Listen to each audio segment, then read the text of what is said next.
Bien, señores, continuamos en el punto. Domingo, te tengo que decir algo, el comentario un poquito largo que hiciera, y ahí tengo una serie de mensajes de gente que me están llamando, que sabían que venía aquí, que me iba a referir a eso, y entonces me están diciendo que me faltaron alguna cosa, pero yo no la voy a completar, lo voy a dejar para el otro programa. Pero déjalo así también. Vamos a dejarlo así, y vamos a presentar a nuestro invitado de esta noche, que es Juan Pujols, que además de profesor es abogado, escritor y político. Pero y otra cosa más, con él vamos a hablar sobre el tema del control de la delincuencia. Eso que tú siempre me quieres cortar, que no hablemos aquí, yo voy a aprovechar con el doctor Pujols para que lo hablemos, porque yo soy partidario de que hay que pagar lo que sea, social y económicamente, para frenar el avance de la delincuencia.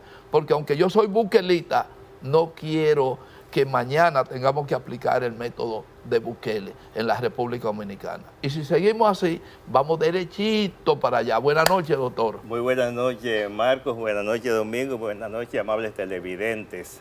Aquí a su disposición. Claro, doctor. Mire, hay una cosa que a nosotros nos atrae mucho. Y digo nos atrae porque es algo que uno quiere contribuir.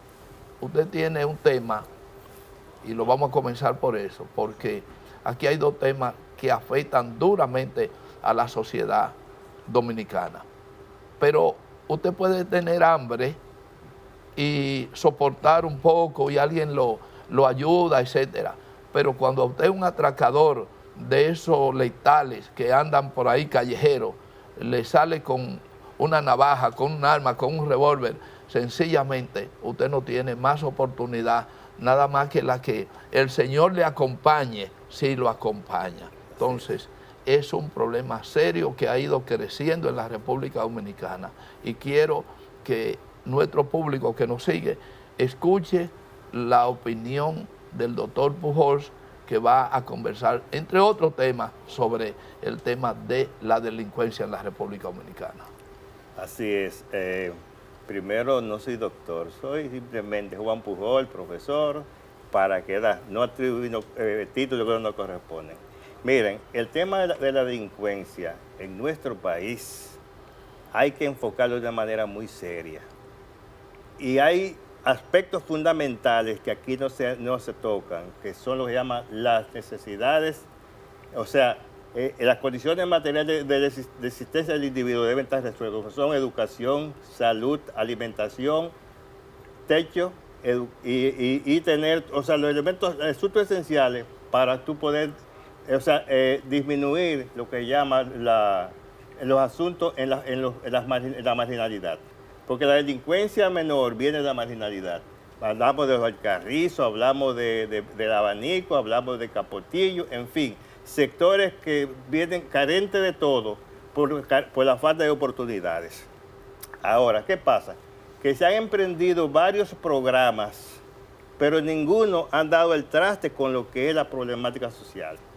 Por ejemplo, en el 96-2000 se estableció el PEME, durante el gobierno de Fernández, que era programa mínimo de empleo, y según después el mismo presidente de la era pagar para no matar.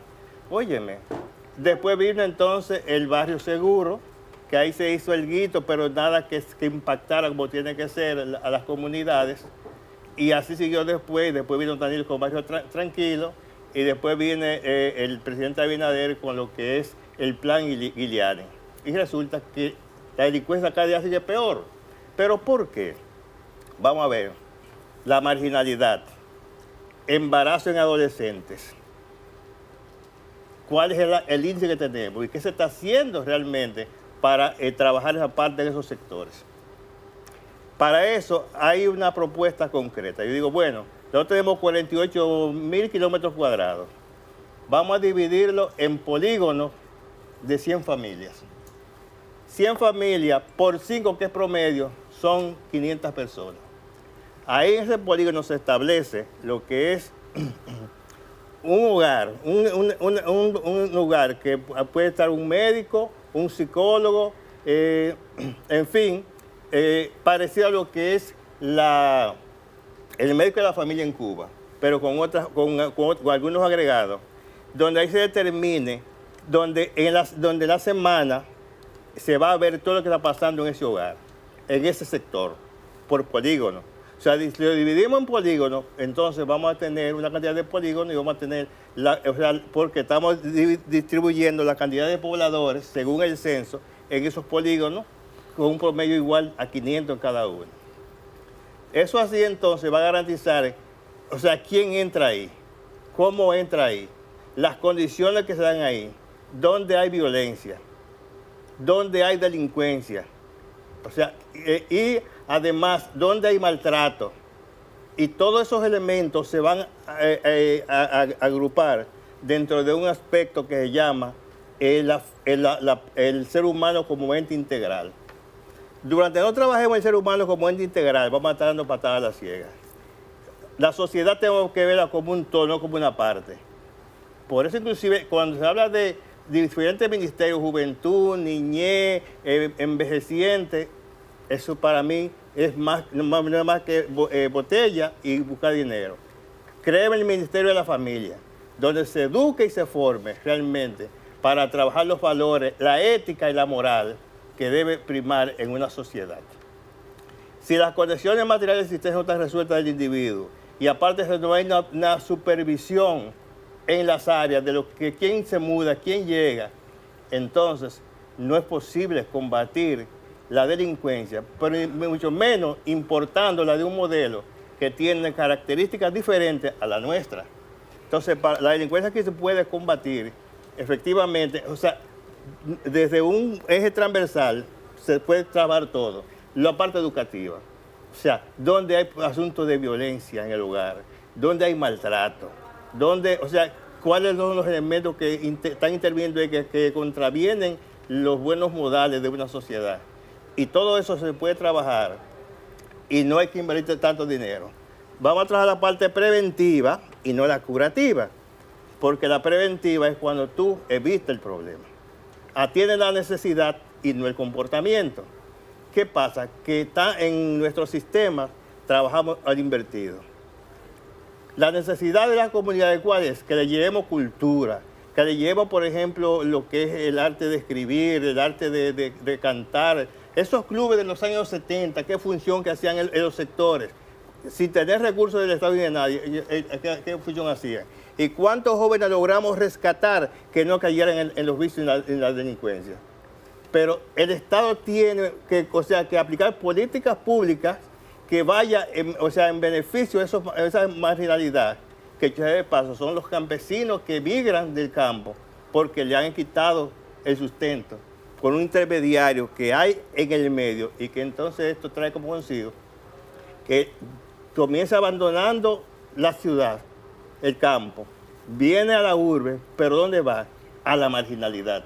Y sigue siendo víctima del maltrato. Y es que vienen entonces los urbanos, o sea, todas las palabras sueces, compuestas, todo lo que hay y lo que puede haber. Y ya hacen un desafío al mismo Estado, porque el Estado no ha sido capaz de asumir una política que vaya acorde con lo que es contrarrestar lo que son problemas sociales, pero que los generen los mismos Estados. El mismo Estado la genera, ¿cómo? Cuando tu modelo a seguir son el alcalde de tu municipio, llámese el síndico, ¿verdad?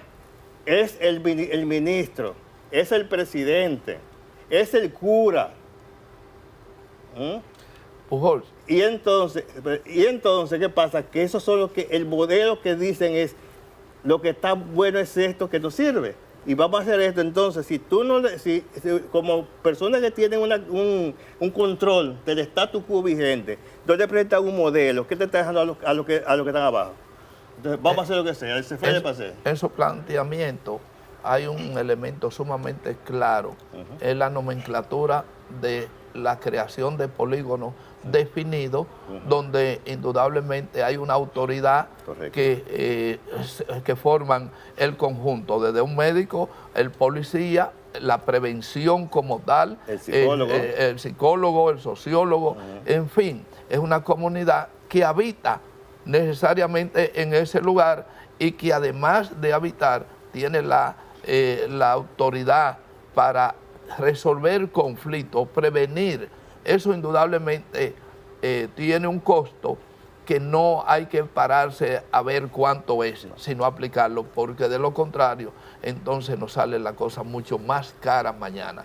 Pero yo quería ver si ese plan que usted tiene está coordinado con alguna aspiración en torno a esas autoridades que acabamos de plantear.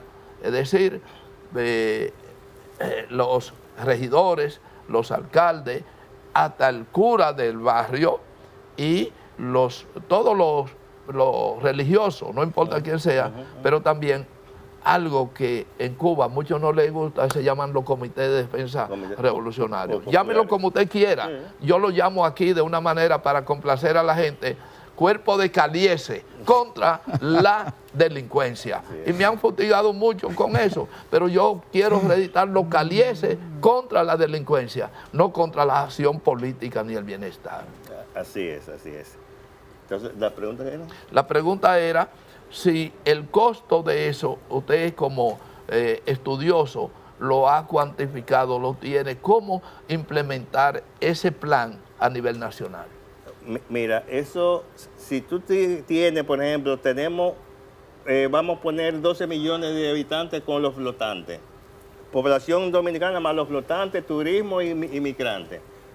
Tú lo divides entre los 48.000 kilómetros cuadrados y te va a dar aproximadamente unos 24.000 polígonos.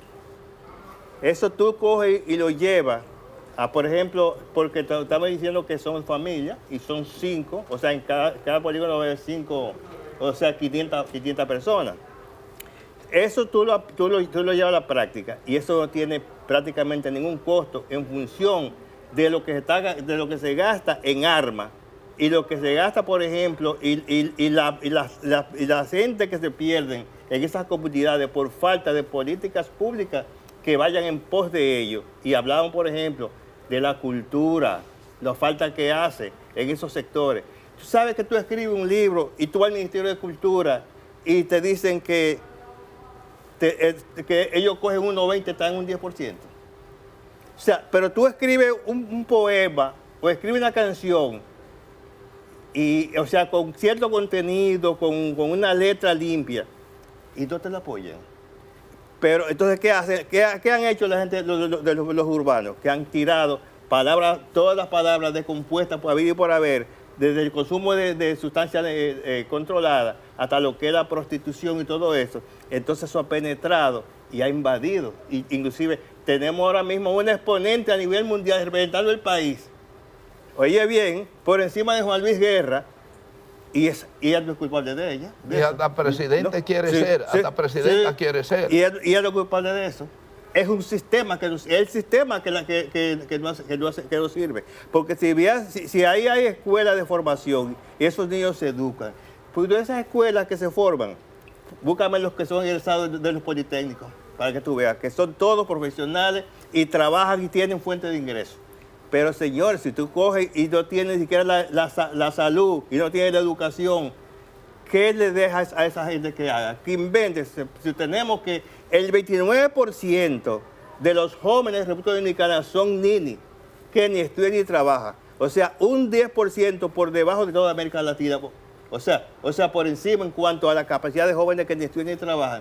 ¿Y qué van a hacer esos jóvenes cuando estén ahí? Sencillamente van a parar a hacer lo que hay que hacer, a buscarse como un doctor y van a ir a la calle y vamos a atender lo que se llama el comportamiento y no la necesidad. Profesor, mire, escuchándolo a usted y viendo que hay un tema de educación y que es un tema de educación a gran escala que hay que plantearse, porque nada más no es solamente la población, sino un tema de educación también hacia la ciudadanía por parte de las instituciones que manejan la cosa pública o la autoridad pública.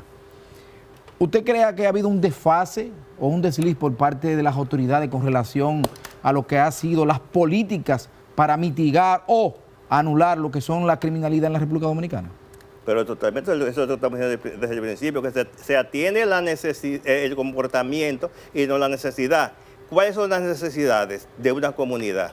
Tener lo que se llama un techo, tener la alimentación, tener salud, tener educación y tener recreación sana. Si esos elementos están resueltos, las muchachitas no se te preñan a los 12 años, ni a los 13 años. Y eso lo que genera es más delincuencia, porque entonces esas niñas se van generando más niños, y esos niños creando niños, entonces van a criarse en la calle. Son niños de la calle. Y entonces, ¿qué pasa? Que no ha habido realmente una política acorde, porque ya nosotros comenzamos diciendo los diferentes modelos que se han implementado. O sea, pagarle a un grupo de tigres para no matarlo, cuando lo que había que implementar políticas y trabajar desde lo que se llama la formación del niño, que el aprendizaje de un niño está de 0 a 7 años, es su mayor aprendizaje. Si hay padres formados y hay una sociedad que oriente y educa sobre esa parte, esos niños van, independientemente de lo que pase en el barrio, ellos van a tener una visión diferente. Entonces, el asunto está ahí en ese nivel. ¿Cuánto? No ha habido inversión prácticamente. La educación nuestra, déjame decirte, nosotros tenemos una educación del siglo XIX y estamos en el siglo XXI. ¿Cuántos politécnicos necesitaríamos en la República Dominicana como eje de movimiento para ser parte, instrumento, herramienta de la lucha y formación, de la lucha contra la corrupción y formación?